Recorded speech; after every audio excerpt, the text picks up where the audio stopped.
अपना कॉन्स्टिट्यूंसी कर लेते हैं।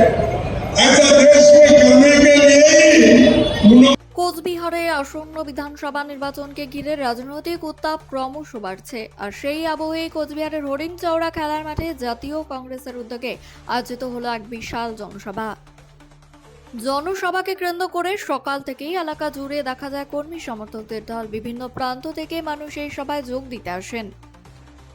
এই জনসভার প্রধান আকর্ষণ ছিলেন কংগ্রেস সভাপতি ও সাংসদ মল্লিকার্জুন খাড়গে।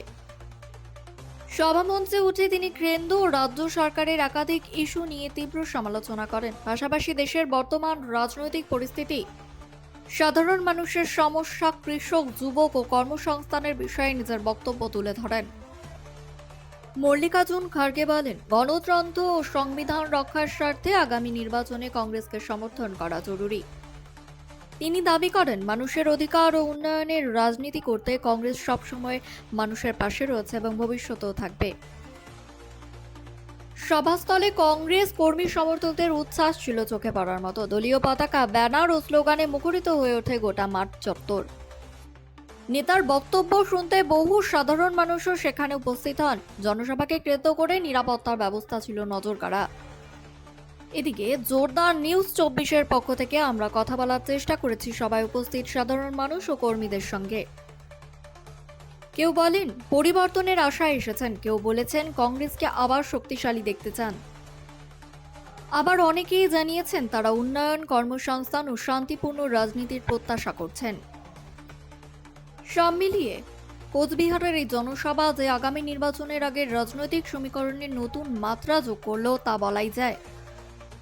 এখন দেখার ভোটের মাঠে এই জনসমর্থন কতটা প্রভাব ফেলে। এমনই আরও তাজা খবর সবার আগে পেতে আমাদের চ্যানেলটিকে লাইক, শেয়ার ও ফলো করুন। জোরদার নিউজ 24-এর সঙ্গে থাকুন। চাচা বলেন, আজকে সভাতে কি রকম মানুষ হয়েছে, কি বুঝলেন? যা এখানে জনসমাগম তাদের বোঝা যায় যে না, এতদিনও যে কংগ্রেসের প্রতি মানুষের আস্থা আছে সেটা প্রমাণিত।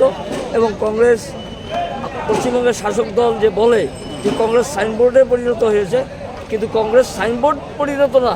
আজকের কংগ্রেসের জনসমাগমে শাসক দলের অন্ততপক্ষে কোচবিহার জেলার যারা কর্তা আছেন তারা ভীত সন্তুষ্ট, এইটুকুই বলি। এই যে দক্ষিণ কেন্দ্রে, কোচবিহার দক্ষিণ কেন্দ্রে আপনি কি ভাবছেন যে আপনার প্রার্থী, কংগ্রেস প্রার্থী খোকন মিয়া জিতবেন? হ্যাঁ, আশাবাদী আমরা।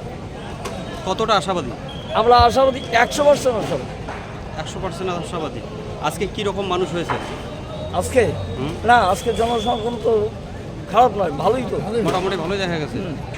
কি ভাবছেন যে হয়তো বিরোধী দলের ভয়তে কেউ কেউ আসতে পারেনি, এরকম কিছু সমস্যা? এ তো আছেই। যেমন আমারই একটা ওই রকম সমস্যা হয়েছিল যে আমাকে গাড়ি দেওয়ার কথা, আচ্ছা, 1 ঘন্টা আগে সে জানিয়ে দিল যে না, আমি গাড়ি দিতে পারছি। তাহলে কালকে সে বললো গাড়ি দেওয়ার কথা, আর আজকে সে গাড়ি দিতে চায় না। রাস্তায় কোথাও কোনো সমস্যা হয়েছে? রাস্তায় কোনো সমস্যা হয়নি, কিন্তু ওই যে গাড়িটাই আমার বিভ্রাট একটু করেছে। আমি পরে অন্য গাড়ি নিয়ে পরে এসেছি। আপনার নাম? আমার নাম শিবেন চন্দ্র বর্মন, অঞ্চল সভাপতি গোসাইনপুর 1।